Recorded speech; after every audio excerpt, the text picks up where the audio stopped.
So ஒரு பெரிய பிரச்சனையை பற்றி தான் நீங்கள் கேட்க போகிறோம். ஏப்பம் இயல்பான ஒரு விஷயம்தான். ஆனால் அது தொடர்ந்து வரும்போது பிரச்சனைக்குரிய விஷயமா இருக்கும். ஸோ இப்போ வாய்வு சம்மந்தப்பட்ட பிரச்சனைக்கும் இந்த ஏப்பத்துக்குமே தொடர்பு ஏதாச்சும் இருக்கா? நமக்கு நிறைய பிடிச்ச உணவு ஈஸியாக டைஜஸ்ட் ஆகாத உணவு தான் எடுத்துக்கிறோம்.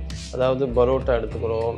சில பேர் ஹோட்டல் போனால் ஃபஸ்ட்டு ஆர்டர் பண்ணுறது பரோட்டா தான். அதே மாதிரி பேக்கரி ஐட்டம், உணவு பழக்கங்களில் மட்டும்தான் இந்த பிரச்சனை வருதுன்னு சொல்கிறீங்க.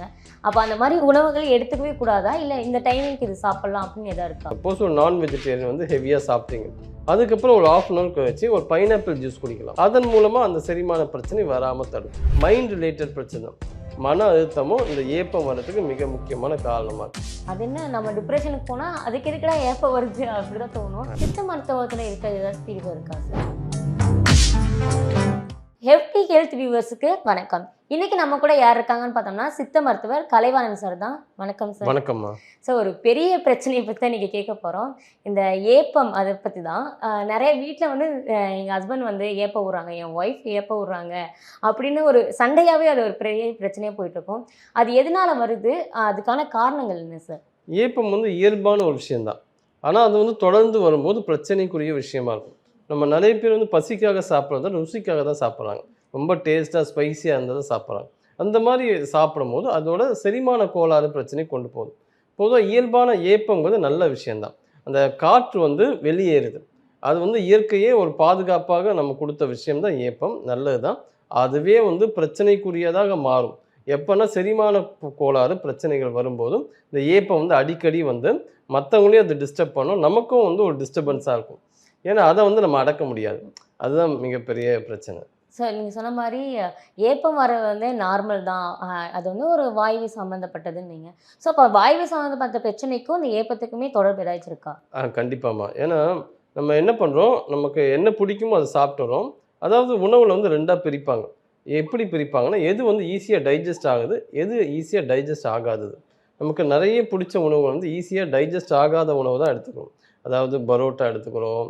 சில பேர் ஹோட்டல் போனால் ஃபஸ்ட்டு ஆர்டர் பண்ணுறது பரோட்டா தான். இப்போ பரோட்டா இல்லைன்னா கூட, இல்லை நேற்று வச்சுருப்பீங்களே அதை எடுத்துகிட்டு வாங்க, அப்படி நம்ம பிடிச்ச ஒரு உணவாக இருக்கும். அதே மாதிரி பேக்கரி ஐட்டம்ஸு, ஸ்நாக்ஸ் ஐட்டம்ஸு, இது எல்லாமே பார்த்திங்கன்னா வாயு பிரச்சனையை உண்டாக்குற உணவுகள். அதே போல் இன்றைக்கி நிறைய பிரியாணி கடைகள், எங்கே பார்த்தாலும் பிரியாணி கடைகளாக இருக்குது. இந்த பிரியாணி கடைகளில் என்ன ஆகுதுன்னா, அதிகப்படியான பிரியாணி சாப்பிட செரிமானம் ரொம்ப லேட் ஆகுது.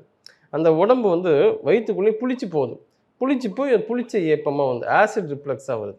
ஸோ உணவை நம்ம கண்டிப்பாக அதை கவனத்தோடு நம்ம எது ஈஸியாக டைஜஸ்ட் ஆகுமோ அந்த மாதிரி உணவுகள் எடுத்துக்கலாம். ஃப்ரூட்ஸ் அதிகமாக எடுத்துக்கலாம். கீரைகள் எடுத்துக்கலாம். இன்றைக்கி முருங்கைக்கீரை அப்படி சொன்னால் கூட என்னன்னு தெரிய மாட்டேங்குது. ஏன்னா பீஸா, பர்கரு அந்த மாதிரி ஒரு கல்ச்சருக்கு போயிடுச்சு. அதனால் இயல்பாகவே நிறைய பேருக்கு செரிமான பிரச்சனைகள் இருக்குது. இந்த ஏப்பம் விடுறதே மிகப்பெரிய ஒரு பிரச்சனையாகவே இருக்குது. நீங்கள் சொன்ன மாதிரி உணவு பழக்கங்களில் மட்டும்தான் இந்த பிரச்சனை வருதுன்னு சொல்கிறீங்க. அப்போ அந்த மாதிரி உணவுகள் எடுத்துக்கவே கூடாதா, இல்லை இந்த டைமிங்க்கு இது சாப்பிட்லாம் அப்படின்னு எதாவது இருக்கா? இப்போ நீங்கள் ஈஸியாக டைஜஸ்ட் ஆகாத உணவு, சப்போஸ் ஒரு நான் வெஜிடேரியன் ஹெவியாக சாப்பிட்டீங்க, அதுக்கப்புறம் ஒரு ½ அன் ஹவர் வச்சு ஒரு பைனாப்பிள் ஜூஸ் குடிக்கலாம். அதன் மூலமாக அந்த செரிமான பிரச்சனை வராமல் தடுக்கும். இல்லாட்டி சூடாக தண்ணி குடிக்கலாம். இப்போ பரோட்டா நம்ம சாப்பிட்டுட்டோம், அது கழித்து ஒரு 10 நிமிஷம் கழித்து ஒரு சூடாக தண்ணி குடிக்கலாம். அதான் ஈஸியாக டைஜஸ்ட் ஆகலைன்னா இந்த சூடாக தண்ணி குடிக்கிறது, இல்லை பைனாப்பிள் ஜூஸு, ஜீரக தண்ணி, ஓம வாட்டர், இந்த மாதிரி ஏதோ ஒரு விஷயத்தை நம்ம சாப்பிட்டு அந்த டைஜஷனை நம்ம ப்ராசஸ்க்கு கொண்டு வர முடியும். Okay sir. வேறு ஏதாச்சும் பிரச்சனைனால இந்த ஏப்பம் வருமா உடம்புல? ஏப்பம் பொதுவாக 3 பிரிக்கிறாங்க. இயல்பான ஏப்பம், அடிக்கடி வர ஏப்பம், அப்புறம் ஒரு நோய்களுக்கான ஏப்பம்னு சொல்லி 3 பிரிக்கிறாங்க. இந்த இயல்பான ஏப்பங்கிறது என்னென்னா, நம்ம சாப்பிடும்போது நம்ம பேசிக்கிட்டே சாப்பிட்றோம் இல்லையா? அப்போ காற்றும் உணவோடு சேர்ந்து காற்றும் உள்ளே போகுது. அந்த காற்று உள்ளே போயிட்டு அது ஏப்பமாக வெளிவருது. இது ஒரு பிரச்சனையாக இருக்குது. அதே போல் நம்ம உணவு குழாயில் லோயர் ஸ்பிங்க்சர், அப்பர் ஸ்பிங்க்சர் ஒன்று இருக்குது. அது சரியாக வேலை செய்யலை அப்படின்னா அது தானாகவே ஏப்பமாக வெளிவருது. இந்த அந்த ஸ்பிங்க்சர், அந்த குழாய் ஸ்பிங்க்சர் ரொம்ப லூஸ் ஆகிறதுக்கு என்ன காரணம்?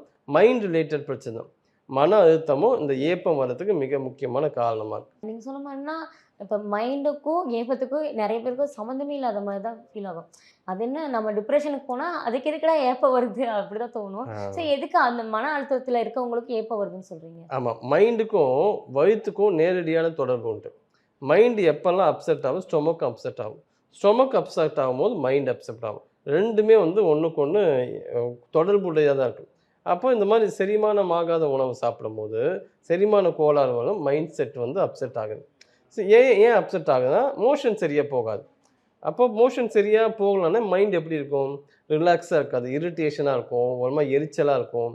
அப்போல்லாம் பார்த்தீங்கன்னா இந்த மனம் சார்ந்த அழுத்தத்தினால் வரக்கூடிய ஏப்பங்கள் உருவாகுது. ஸோ அப்போ இதுக்கு வந்து தீர்வு வந்து பாட்டி வைத்தியங்கள் வந்து நம்ம எல்லாருமே சொல்லுவாங்க, வீட்டில் அது இதுன்னு கொடுப்பாங்க. இந்த பிரச்சனைக்கு வந்து பாட்டி வைத்தியங்கள் என்ன இருக்குது? நமக்கு வந்து புதினா சாறு எடுத்துக்கலாம். ப்ளைனாக புதினா வந்து சாறாக எடுத்து குடிக்கலாம். எதுவுமே வந்து கலக்கும். அதாவது சில பேர் வந்து லெமன் போடுவாங்க, சில பேர் உப்பு போடுவாங்க. எதுவுமே இல்லாமல் ப்ளைனாக குடிக்கணும். புதினா வந்து ரொம்ப பெஸ்ட்டாக வேலை செய்யும். அடுத்து கொத்தமல்லி. கொத்தமல்லியை வந்து இந்த மாதிரி சாறு எடுத்து குடிக்கணும். இது ரெண்டுமே பார்த்தீங்கன்னா இந்த ஏப்பத்துக்கு ஒரு பெஸ்ட்டான மெடிசனாக இருக்கும். சார் சில பேர் வந்து இந்த க்ரீன் கலர் ஃபுட்டுனாவே பிடிக்காதுன்னு சொல்லிட்டு இருப்பாங்க.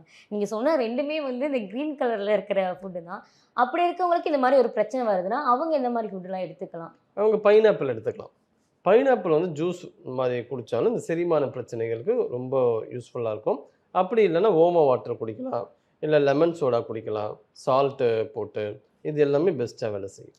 சித்த மருத்துவத்தில் இருக்க ஏதாச்சும் தீர்வு இருக்கா சார்? சித்த மருத்துவத்தில் இதுக்கு வந்து செரிமான கோளாறு வந்து சரி பண்ணுற மாதிரி தாலிச்சாதி சூர்ணம், அஷ்டச்சூர்ணம், ஏலாதி சூர்ணம், திரிகடை சூர்ணம், திரிபலா சூர்ணம், அந்த மாதிரி நிறைய சூர்ணங்கள் இருக்குது, பற்பங்கள் இருக்குது. அது எல்லாமே வந்து அந்த நோயாளிகளுக்கு ஏற்ற மாதிரி வந்து நம்ம கொடுப்போம், அந்த அனுபானங்களுக்கு தகுந்த மாதிரி. ஸோ எப்பயுமே வந்து நம்ம எல்லா விஷயத்துக்குமே வந்து இந்த நம்ம முத்திரைகள் அப்படின்னு சொல்லி ஒரு விஷயம் இருக்குது. இந்த ஏப்பத்துக்குமே முத்திரைகள் எதாவது இருக்கா சார்? இருக்குது. அதுக்கு வந்து அபான முத்திரை. அபான முத்திரை வந்து இதுதான். 2 கைகளும் இந்த 2 விரலில் இந்த மாதிரி பண்ணணும் அபான முத்திரை. இந்த பொசிஷனில் வச்சுக்கிட்டு சாதாரண மடியில் வச்சுட்டு இதுவும் பார்த்தீங்கன்னா 20 மினிட்ஸ் இருக்கும். நம்ம வந்து முத்திரை பண்ணும்போது நம்ம சுவாசத்தை கவனிக்கணும். வேறு எங்கேயும் சிந்தனை சிதற விடாமல் நம்ம சுவாசத்தை கவனிச்சுக்கிட்டு இந்த முத்திரை பண்ணணும். ஒன்ஸ் இந்த முத்திரை வச்சு அப்படி தான் வச்சு எடுத்தாலும் பெருசாக ஒர்க் அவுட் ஆகாது. ஆனால் 20 மினிட்ஸ் எப்போ நீங்கள் வந்து ஓய்வாக இருக்கீங்களோ அப்போல்லாம் இதை பண்ணலாம். நிறைய பேர் வந்து ரொம்ப பிஸி ஷெட்யூலில் இருப்பாங்க. அவங்களோட எக்ஸசைஸ் பண்ணுறதுக்கு அந்த டைம் ஒதுக்க முடியாத மாதிரி இருக்கும். அவங்களுக்கெல்லாம் முத்திரை ரொம்ப சிறப்பாக வேலை செய்யும். ஓகே. ஆனால் முத்திரையை தொடர்ந்து பண்ணணும். 1 வாரம் 2 வாரம் பண்ணிட்டு ரிசல்ட் இல்லைன்னு சொல்லக்கூடாது.